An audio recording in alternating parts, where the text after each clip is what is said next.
muter-muter. Kadang gitu.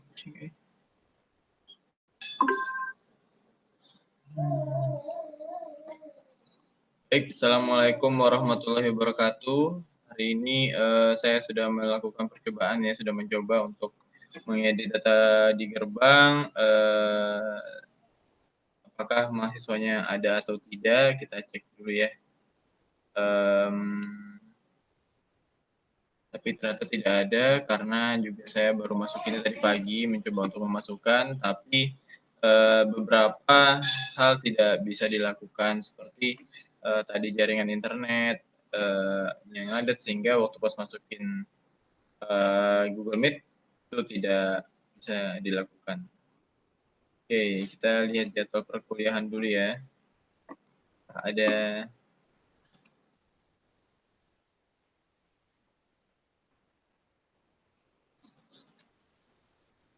harusnya ada ya untuk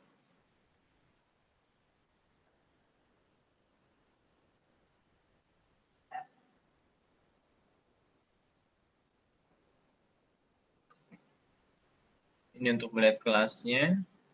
Jadi pemilihan bahan dan proses udah di sebelah kalau nggak salah. Jadi dia ada 9 orang ya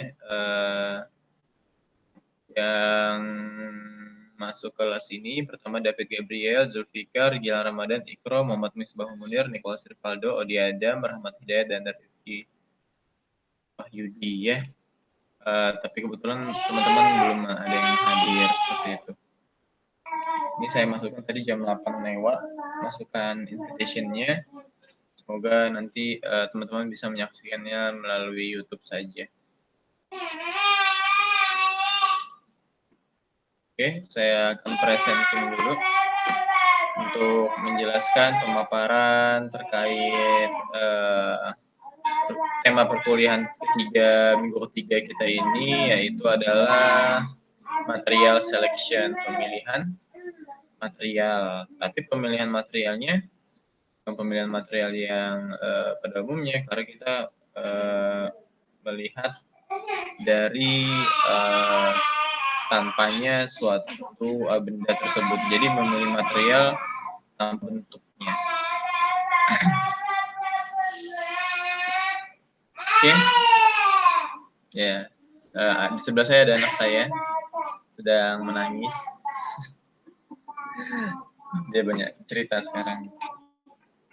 Oke. Jadi ini material selection. Semoga di video kali ini tidak ada kendala ya. Kemarin buat video buat mata kuliah lain ternyata udah 1 jam saya ngomong di depan laptop, ternyata rekaman saya tidak mengeluarkan suara. Itu susahnya di situ. Jadi ini material selection without shape, pemilihan material tanpa bentuk. Nah, when function is independent of shape, jadi kita menggunakan fungsi rumus ya, independent of shape. Lanjut kita ke slide berikutnya, selection prosedur selectionnya seperti apa. Ini kita berawal dari failure analysis ya. Semua material itu dibuat dari base-nya adalah failure analysis. Teman-teman harus paham ya, kalau tanpa failure analysis kita tidak bisa membuat material yang baik dan benar. Meskipun kita udah buat material ini paling baru Pak, nggak ada penelitian sebelumnya, kita harus mengujinya, baru kemudian kita analisiskan gagalnya nanti di mana sesuai dengan fungsi dan fungsi kerja dan tepat gunanya material tersebut.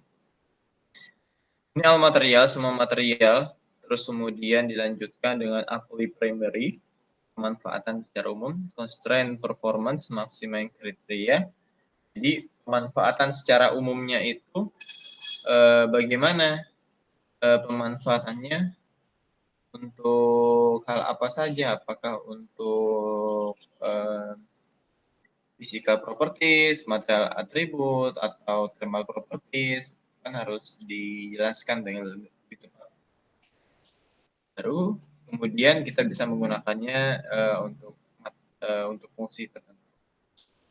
Constraint, ya, primary constraint ya. Performance maximum kriteria, jadi performance-nya suatu material itu akan diuji. Jadi butuhnya performance yaitu untuk memastikan material tersebut layak pakai ya.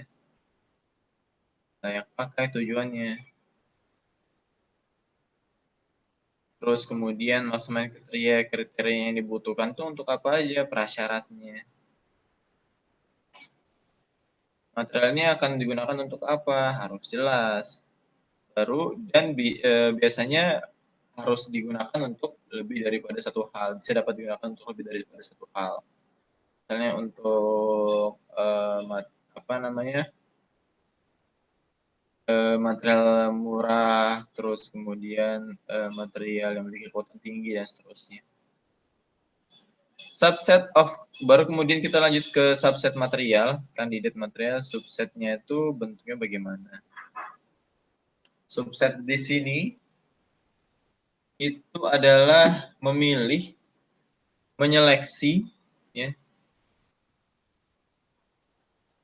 menyeleksi material-material yang akan digunakan. Ya. Jadi setelah kita melakukan performa, layak pakainya bagaimana, fungsinya seperti apa, jadi kita melakukan pengujian di sini.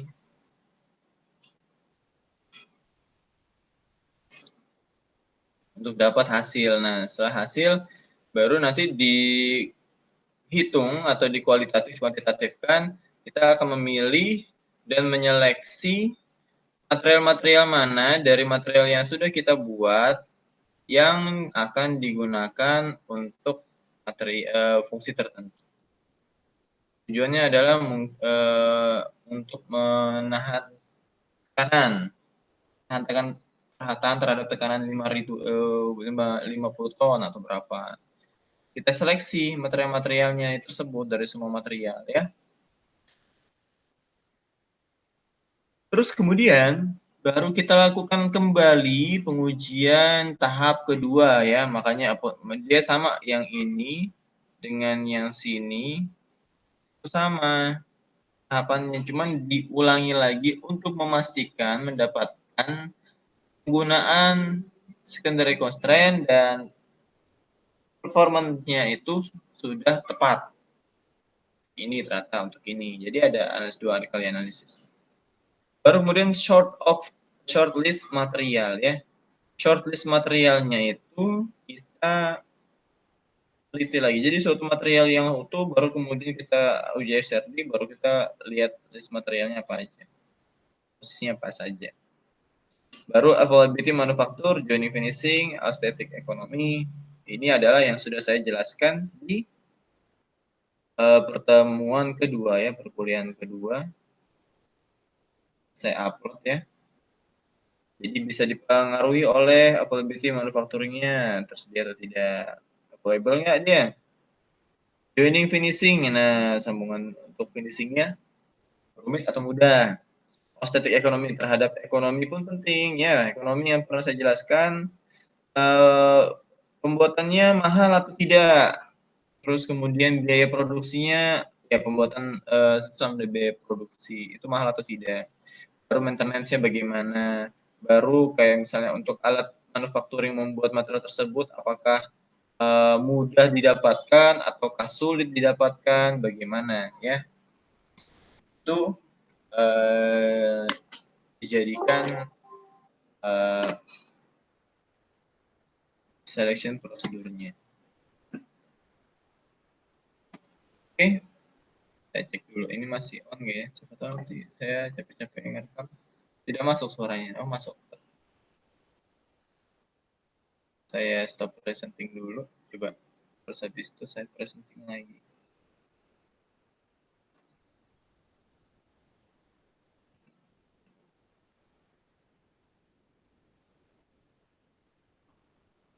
Oh iya masih bisa. Halo, siap. Oke, saya lanjutkan ya. di bagian sini.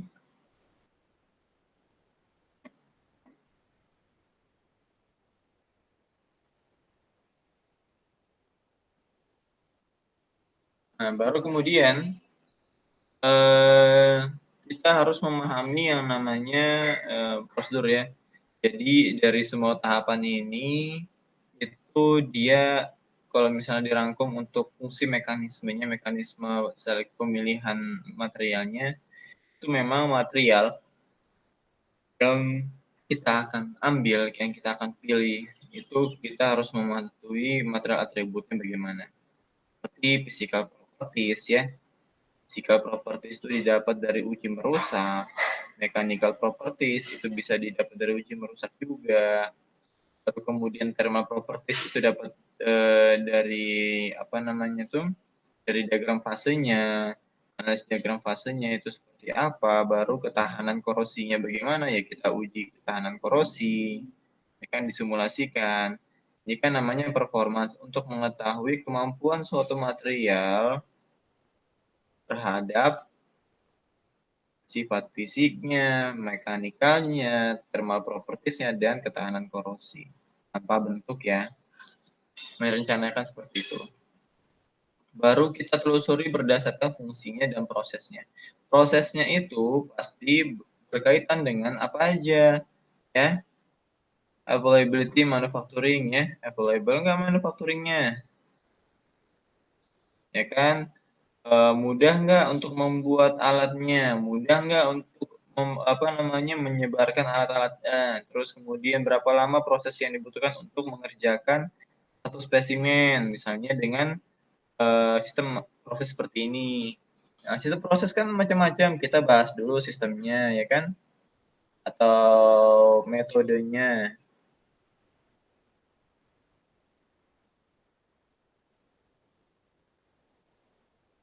Metodenya seperti apa? Metode yang digunakan untuk memprosesnya. Apakah dia, terus kemudian kalau misalnya kita sudah tentukan, kita pastikan lagi standar yang kita pakai apa, ya kan? SNI kah, JIS kah, ASME kah? Nah, kita kan harus memastikannya. Baru dari proses ini kan dia masuk dari performance kan, performance material. Ya. Habis dari kita buat, kita bentuk, kemudian kita performance kan, kita uji, kita tes apakah sudah layak dengan sesuai standar yang berlaku atau sudah kita tetapkan. Seperti itu suatu proses ya. Sistem dibuat, terus kemudian ada trial and error, ada analisisnya, failure analisis ya, baru kemudian kita seleksi proses mana yang paling tepat untuk kita membuat material tersebut sesuai dengan fungsinya ya. Nah, proses di sini itu akan kembali lagi ke material dan menuju fungsi ya. Ini akan berkesinambungan antara fungsi dan proses, tapi tidak bisa dikerjakan bersama-sama. Maksudnya gimana? Proses itu akan terjadi kalau misalnya kita sudah menetapkan fungsinya. Jadi tetapkan dulu fungsinya yang nomor satu, baru kita bisa buat prosesnya. Atau sembari berjalan, kita uji dulu, kita klasifikasikan, oh kekuatan material ini sekian, sekian, sekian. Dari material A sampai Z, yang memiliki kekuatan lebih dari 120 PSI adalah material ini. Yang kurang dari ini. Terus kemudian yang thermal properties ini. Nanti bisa diklasifikasikan. Kita shortlist material-material tersebut. Jadi penting namanya itu adalah shortlist. Dikelompokkan, dikuantitatifkan, dikualitatifkan data-datanya. Nah, kemudian kita bisa memilih fungsinya. Fungsi dari material A sampai dengan Z itu apa aja? Oh, A thermal sekian. Kita lihat patokan kita, standar kita.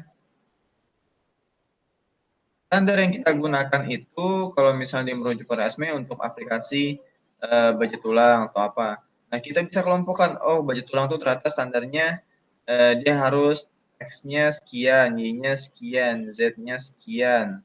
Kita cari kelompokan berdasarkan dari data-data yang kita sudah ambil. Oh, yang mendekati nilai X-nya itu adalah B, Z, dan D. J misalnya, terus yang mendekati itu B, Z, dan J. Nah, ada kesamaan kan?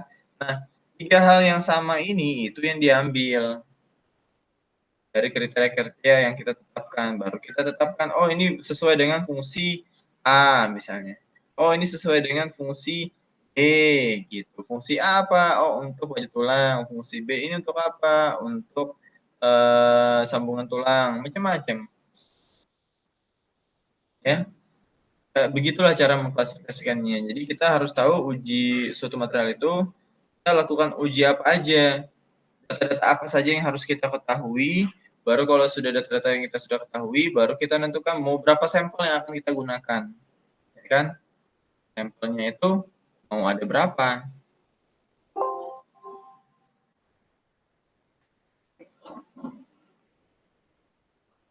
Kalau misalnya sampelnya cuma 5, 6, terus kemudian kita lakukan klasifikasi dan seterusnya, itu kurang maksimal gitu. Minimal dari satu variasi atau fungsi yang kita tetapkan, ya, satu fungsi itu kita bisa menjabarkan sampai 3 kategori. A, B, C. Baru kita menemukan proses mana yang paling tepat untuk A, B, C. Nah, seperti itu. Nah, kemudian kita menentukan namanya bentuk kan, without shape. Without shape atau tidak tanpa bentuk. Nah, kalau misalnya tanpa bentuk, otomatis nanti kita harus melakukan yang namanya proses, function, material itu seperti apa. Kita akan menerka namanya mitigasi. Material mana sih yang tepat kalau misalnya harus kayak gini, bentuknya kayak gimana sih? Harus diperencanakan. Jadi yang perlu diambil dari slide ini adalah pertama, kalau memiliki selection procedure, memilih material, kita harus tahu material mana aja yang akan digunakan, ya kan? Ada X sampai XN, ya kan? Lalu kemudian dia akan melewati yang namanya syarat prasyaratnya, primary constant, maximum kriteria, E1. Lalu nanti kalau sudah suatu material akan dikecilkan lagi, ya kan? Misalnya X R kurang dari XN. Kan XN udah banyak tuh ya. Intinya nanti ini Y 2. Baru nanti ini shortlist dikecilkan lagi. Misalnya N, J. Ya kan?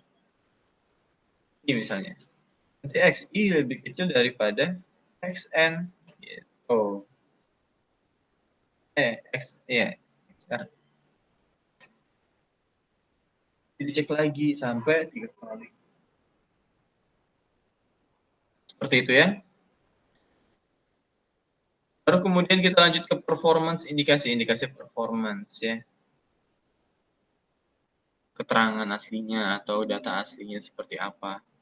Nah, itu ada komponen performance describe. Jadi komponen pengujian atau pengetesan dijelaskan dengan objective function, dengan menggunakan objective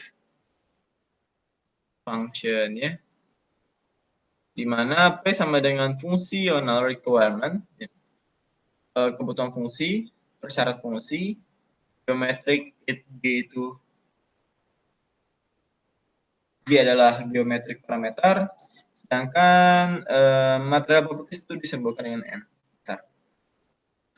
P may means mass, volume, cost or life, and many more. Jadi P itu bisa rho itu bisa massa, volume dan seterusnya. P ini, sorry. If V, G, dan M are not interrelated, example, P sama dengan F1, kurung F, kali F2, G, F3, M. Then the choice of material is independent of geometric task of the design. It can be optimized by optimizing F3 called performance index. Ya, sesuai dengan itu ya, PI-nya nanti. Itulah indikasi performance. Dia ada berdasarkan fungsi objektif, yaitu P functional requirement, geometrik, dan material properties. Ya, indikasinya ada 3 jadinya. Nah, kemudian contoh dari ilustrasi prosedur ya, sebuah tie rod kayak tabung di mana ini dia. Mass of root-nya adalah M sama dengan A per rho ya. Itu adalah untuk mass of root-nya. Jadi tie rod must be able to carry a stress. Tie rod atau sender tersebut harus membawa tegangan ya, harus membawa tegangan. Carry a stress atau menjaga tegangan. Nah, rumusnya apa? P per A ya. Kita tahu tegangan sama dengan P per A sama dengan tegangan fracture per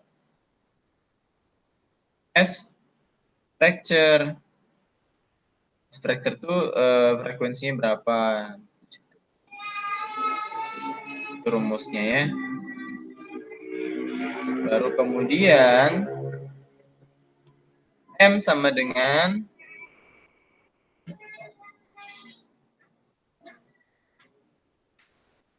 SF kali P per F.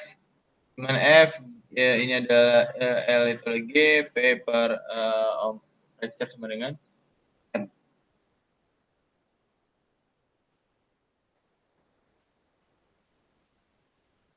Seperti itu ya.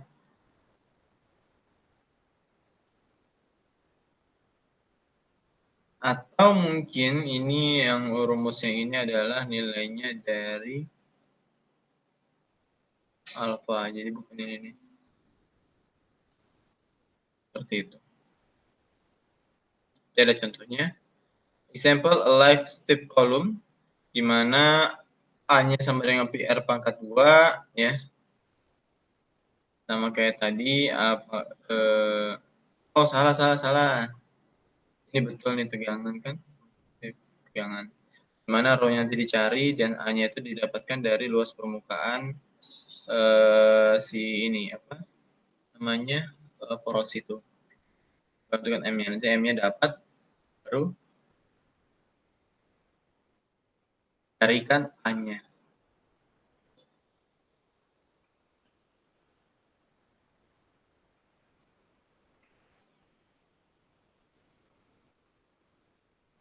Kalau misalnya seperti ini kan, apa ini?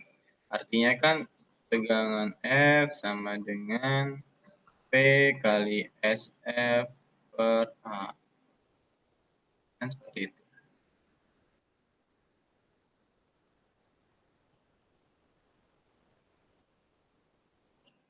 Example a light stiff column hanya sama PR kuadrat, di mana backing load itu syaratnya adalah P tekanan dikurangi atau sama dengan tekanan kritikal per SF. Terus faktornya berapa? Baru nanti N dari backing load itu dirumuskan N P pangkat 2 E kali I per SF kali L pangkat 2 sama dengan N P kuadrat E per SF L kuadrat kurung PR kuadrat.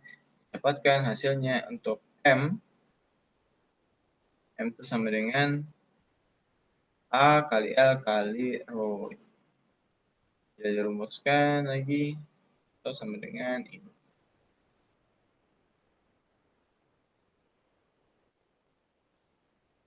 Seperti itu. Mass of column for buckling M sama dengan E pangkat setengah atau akar E per rho. Note the change in M due to change in loading direction while the geometry remains unchanged. Common feature of the step for the two sample. Example ya. The length E of root is specific, the mass M of the root to be minimized. Write the objective function. Example, the equation for M. Constraints are either no yielding or no buckling under the prescribed load. P, the free variable geometry from this case are eliminated. Procedure for driving a performance index. I. Identify the attribute to be maximized or minimized. Develop equation for this attribute in terms of the functional requirement, the geometry, and the material properties, or we can say the objective function. Otherwise, identify the free unspecified variables, identify the constraint, rank them on order importance. Develop equation for a constraint, no yield, no fracture, no buckling, maximum heat capacity, cost below target. Procedure for driving a performance index. Substitute for the free variable from the constraint into the objective function. Group the variable into three groups: functional, recursive f, g, and m, thus attribute f, g, m. Rate of the performance index expressed as the quantity tm to be maximized. Note that a full solution is not necessary in order to identify the material property group. This is some commonly used performance indicators. Jadi di mana mode loadingnya itu ada macam-macam ya. Kalau misalnya di sini adalah F dan F, ada L-nya, minimize stiffness-nya adalah E per T, ya kan? Jadi ductile strength-nya itu pakai, ini bisa di zoom ya.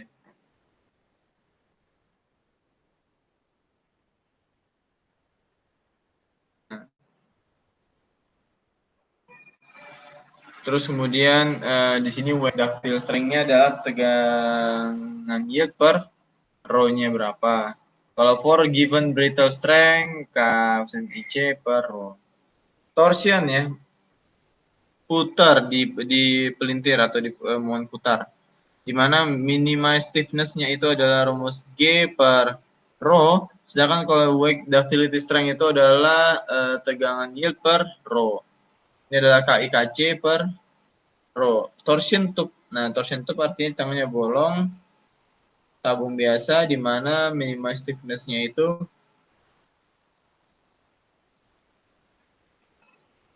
G per rho.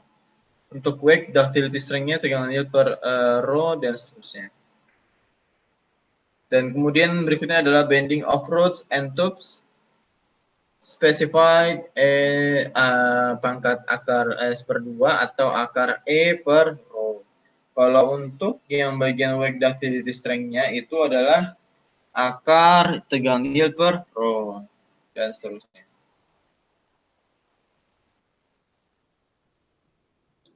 Buckling of plate. Nah, buckling of plate itu dilihat lagi kalau dia tidak berlaku untuk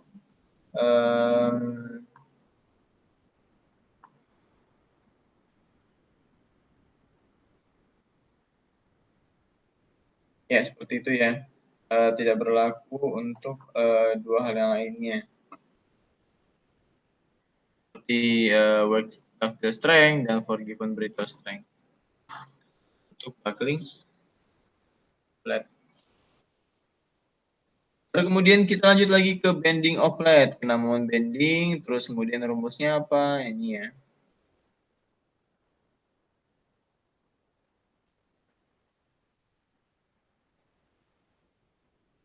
Sebentar.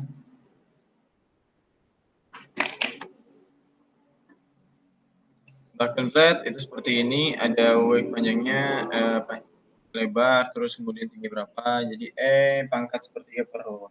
Cylinder with internal pressure seperti ini ya. Dan seterusnya.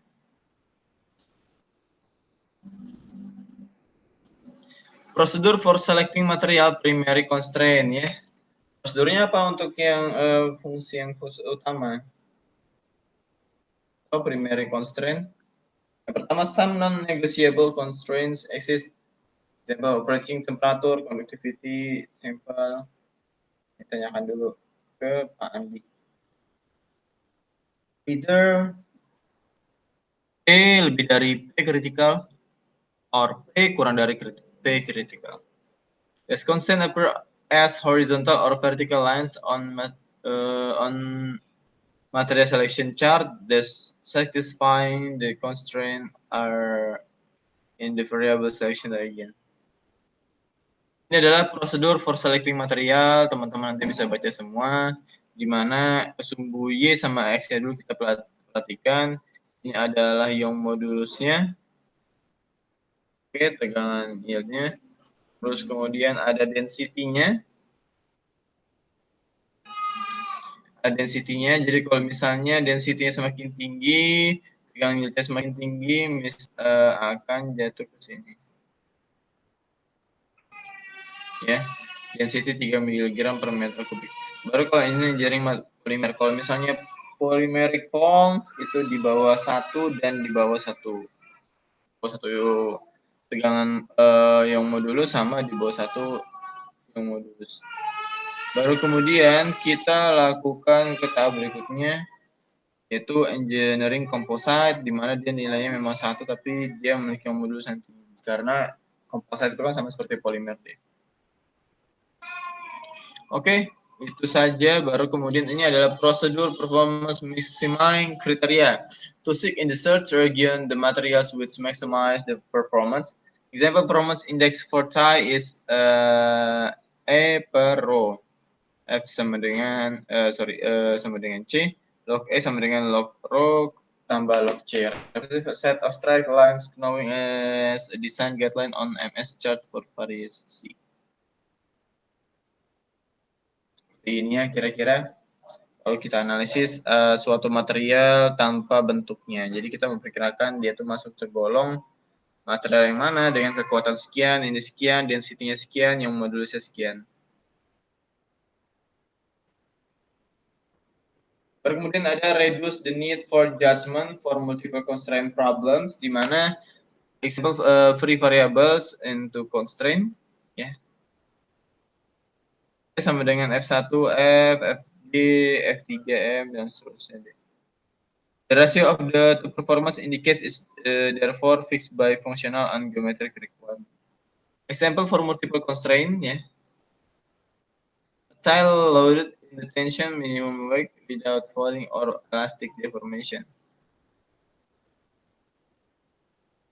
Ini rumusnya adalah M sama dengan SF kali E kurung 1 kurung Rho per fracture tutup kurung, ya. Nanti tolong dibaca, nanti tolong diingat.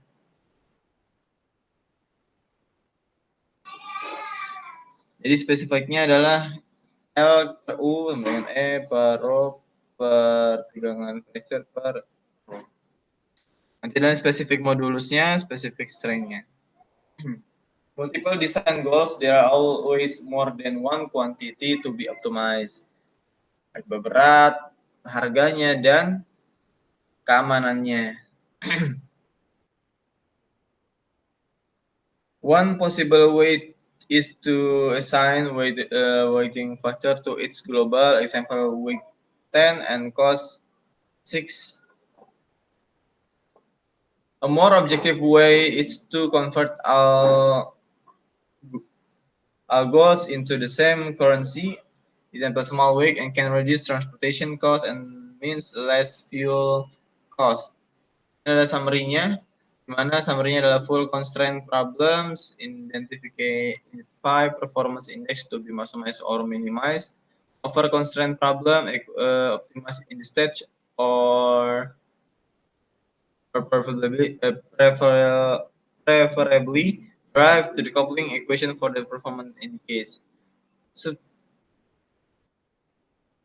multiple goals problem itu convert the design goals into common currency. Nah, seperti itulah untuk pemilihan material. Jadwal dipahami, diartikan, nanti kita akan diskusi minggu depan.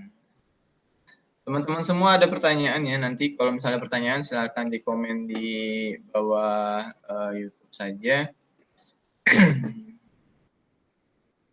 Di bawah YouTube nanti bisa dilihat bagaimana prosesnya, dan material selection without shape itu memang sangat sulit ya.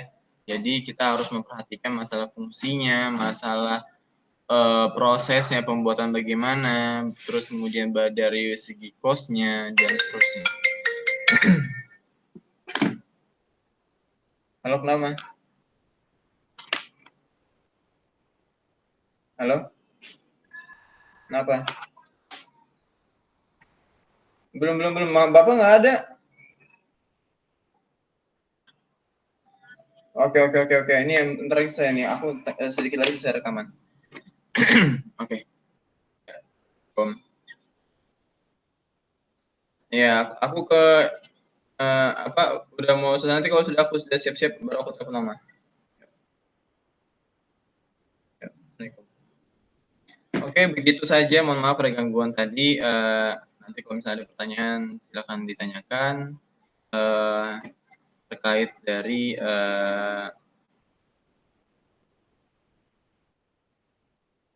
selection material ya. Kita harus material selection, attribute, property, properties wear, corrosion itu harus tahu. Baru kemudian function, proses, shape-nya itu seperti apa harus paham ya. Jangan lupa untuk membaca, lihat standarnya, baru pastikan itu standar tersebut sudah sesuai, kita sudah sesuai dengan standar belum proses pembuatan material yang akan kita pilih atau kita seleksi.